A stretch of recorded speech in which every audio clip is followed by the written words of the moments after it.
আসসালামু আলাইকুম। আজকে আমি খাসির কলিজা কিভাবে রান্না করতে হয় সেটি দেখাবো এবং কিভাবে পরিষ্কার করতে হয়। খাসির কলিজার মধ্যে একটা আষ্টে গন্ধ থাকে, সেটা কিভাবে দূর করতে হয় সেটা বলবো।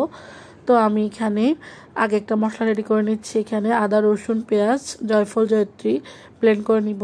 আর কলিজাগুলো কুটে আমি পানির মধ্যে এটাকে সিদ্ধ করে ভাপিয়ে নিচ্ছি। তারপর সব ময়লা বের হয়ে যাবে।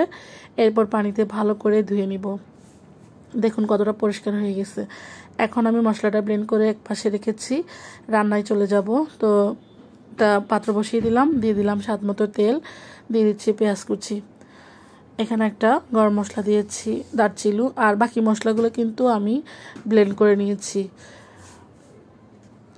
এখন এখানে আমি যে ব্লেন্ড করে মশলাটা রেখেছিলাম সেটা দিয়ে দিলাম। এখানে আছে আমার আদা, রসুন, পেঁয়াজ, জয়ফল একটা 4 ভাগের অর্ধেক, তারপরে আছে আপনার জয়ত্রী, এলাচ, এগুলো দিয়ে আমি ব্লেন্ড করে নিয়েছিলাম। এখন আমি মশলার মধ্যে হলুদ, মরিচ, লবণ দিয়ে ভালো করে নেড়েচেড়ে মিশিয়ে নিচ্ছি।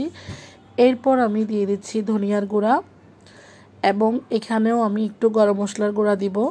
এই গরম মশলাটা আমি আগে রেডি করে নিয়েছিলাম। এখানেও সব ধরনের মশলা আছে। গরম মশলার আমি সাধারণত মাংস রান্না করার সময় মশলাটা ইউজ করি। তো কিভাবে আমি মশলাটা তৈরি করেছি সেই ভিডিওটা আমি আপনাদের মাঝে শেয়ার করে দিব সামনে। এখন আমি মশলাটাকে জাস্ট 5 মিনিট কষিয়ে নিব। তারপর ধুয়ে পরিষ্কার করে রাখা কলিজাটা দিয়ে দিব, দিয়ে এটাকে নেড়ে চেড়ে কষিয়ে নিব।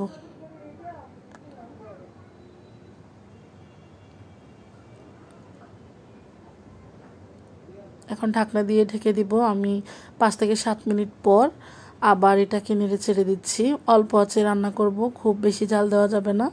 অল্প আঁচে রান্না করলে সেটা মাংসের মধ্যে মশলা ভালো করে ঢুকবে, লবণ সব কিছু ঢুকবে ভালো করে। তো আমি অল্প আঁচে প্রায় 30 মিনিটের মতো আমি এই মাংসগুলোকে রান্না করেছি, কলিজাগুলোকে রান্না করেছি। তো সবশেষে আমি এগুলো নামিয়ে একটা পাইপিং বসিয়ে দিলাম। এখানে আমি আবার একটা পাইপিং বসিয়ে দিয়ে সেখানে আমি পেঁয়াজ কুচি একটু লাল লাল করে ভেজে নিব। আর এখানে আমি টমেটো, কাঁচামরিচ দিচ্ছি সাথে একটু স্বাদের জন্য। এটাকে আমি ভালো করে ভেজে নিব। ভেজে নেওয়ার পর সেই রান্না করা কলিজাগুলো এখন আমি এর মধ্যে দিয়ে দিব। দিয়ে আরও 10 মিনিট আমি অল্প আঁচে রান্না করে নিব। যখন ঝোলগুলো একদম কমে যাবে, একটু কালো কালো রং ধারণ করবে, তখন আমি নামিয়ে ফেলবো।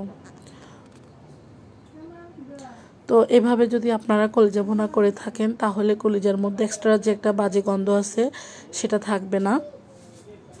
অবশ্যই সেদ্ধ করে নিতে হবে। সেদ্ধ করলে ময়লাগুলো একদম চলে যাবে।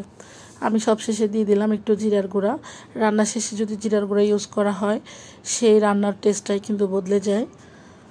এই তো হয়ে গেল আমার কলিজা ভুনা।